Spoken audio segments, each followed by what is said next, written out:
Assalamualaikum, my dear students of class 7. Welcome to your English lecture. I am your teacher Mariam Hassan. G students, today we are going to do the translation from your book Understand and Communicate, lesson number 23, A Trip to Town.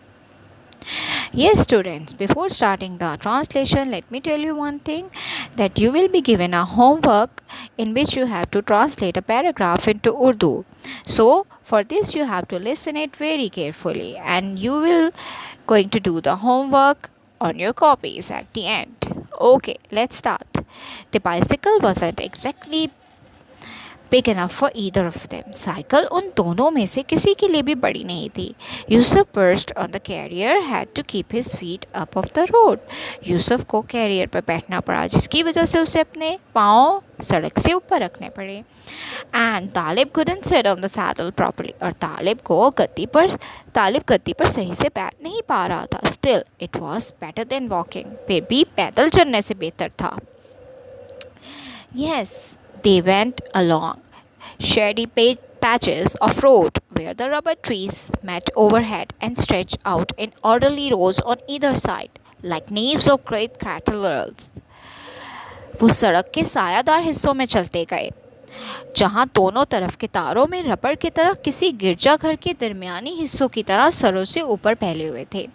यानी उन्होंने रबड़ के दरख्तों की मिसाल इस तरह से दी हुई है कि वो इस तरीके से कतार दर कतार लगे हुए थे जैसे कि गिरजाघर के दरमियानी हिस्से में जो बेंचेस लगे हुए हैं आप देख रहे हैं. You can see right now on the picture कि यहाँ पे गिरजाघर की तस्वीर है. आपने देखा गिरजाघर में बेंचेस के दरमियानी हिस्सा यानी बिल्कुल कतार दर कतार लगे हुए हैं. तो उन्होंने मिसाल रबड़ के दरख्तों की इस तरीके से दी है कि वो एक के पीछे एक लगे हुए थे कतार दर कतार. ठीक है. They passed pineapple plantations and coconut plantations. वो अनानास और नारियल के दरख्तों के पास से गुजरे. And sometimes the view opened up to show them a stretch of white sand. और कभी इन्हें फैली हुई चमकदार रेत, palm trees, खजूर के दरख्त, a small brown kampong and the sea. और समुंदर का नज़ारा दिखाई दे जाता. कैम्पोंग क्या है? Kampong is a name of their town where they come from. यहाँ से वो आते हैं. ठीक है. And then it was very hot and the sun seem to dry up the road around them. और फिर बहुत गर्मी होगी और सूरज ऐसे लग रहा था कि सड़क के चारों तरफ चीज़ों को खुश्क कर रहा है. जी. In Kuala Basar it was even more difficult riding. Kuala Basar में तो बहुत ही मुश्किल था सवारी करना.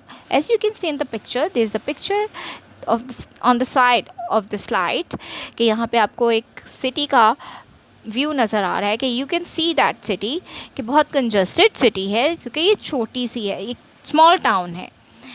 कौला Basar is a small town with narrow crowded streets. Kuala Basar एक छोटा सा कस्बा है जिसकी तंग और पुरहजूम गलियां हैं. Talib had quite a job steering his way among pedestrians and traffic.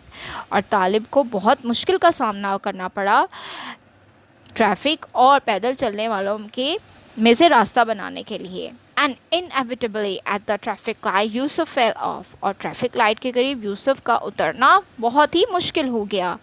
The market in Kuala बसार स्मेल्स ऑफ फिश. अब कौला बसार की मार्केट में यानी बाज़ार में क्या मिलता है इस पैराग्राफ में ये बताया गया है. द मार्केट इन कौला बसार स्मेल्स ऑफ फिश. कौला बसार के बाज़ार में मछली की खुशबू है. Which is the main commodity sold there. जो वहाँ की एक अहम तिजारती अशिया है बिकने के लिए. Under the long corrugated iron roof of the shed. अब long corrugated iron roof of the shed क्या है? As you can see right now in the picture ये एक लोहे की बड़ी सी छत होती है जिसके साइड्स में ऐसे बल लगे हुए होते हैं यानी बल की तरह की होती है शिकनदार. ठीक है. तो उसको कहते हैं आयरन कॉरुगेटेड आयरन रूफ जो कि आपको हिल साइड पर आपको घरों के ऊपर नज़र आएंगी. ठीक है. अच्छा जी. शेड की लंबी और शिकनदार लोहे की छत के नीचे meat, vegetables, fruit, crockery, cheap cloth, woven mats and basket and even betel leaf are offered for sale. Shed की लंबी और शिकनदार लोहे की छत के नीचे सब्जियां, फल, बर्तन, सस्ते कपड़े, बुनी हुई चटाइयाँ, टोकरियाँ और यहाँ तक कि पान के पत्ते बिकने के लिए मौजूद थे, but only the fish makes its present felt throughout the market shed. लेकिन वहाँ पर आपको सिर्फ और सिर्फ मछली ही अपनी मौजूदगी का एहसास दिलाती थी। ठीक है जी। Next paragraph, Yusuf bought what he had come for. Yusuf ने वो ख़रीद लिया जिसके लिए वो आया था। And added a bunch of rambutans, और उसमें उसने रैम्बुटान्स का गुच्छा शामिल किया। A Malay fruit with a spiky red skin and a white soft centre.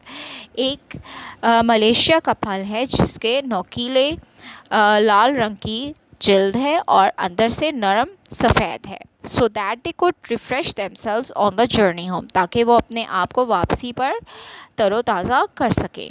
They fastened everything on to the bicycle. उन्होंने हर चीज़ अपनी साइकिल के साथ बांध दी। And then wandered about the to town looking at the shops, और फिर वो कस्बे की दुकानों को देखने के लिए घूमने निकल पड़े। It wasn't often they had such a treat as a visit to the town and they made the most of it. कस्बे की सैर का खिलाफे मामूल इतना लुट उठाया जितना वो उठा सकते थे। And since Yusuf had saved on the bus fair, और जब से यूसुफ ने बस का किराया बचाया हुआ था, they both had a Pepsi Cola at a coffee shop. उन दोनों ने एक कॉफ़ी शॉप से पेप्सी कोला ली। All together it was quite late in the day when they started back to Kampong Lot. और काफ़ी वक्त गुजारने पर उन्होंने बिला आखिर अपने कैंपोंग लॉट जो उनके गांव जहां से वो आए थे उस तरफ वापसी का सफ़र शुरू कर दिया। Okay students, this is it for today, and inshallah we will come for the next lecture. Till then, take care of yourself. Allah Hafiz.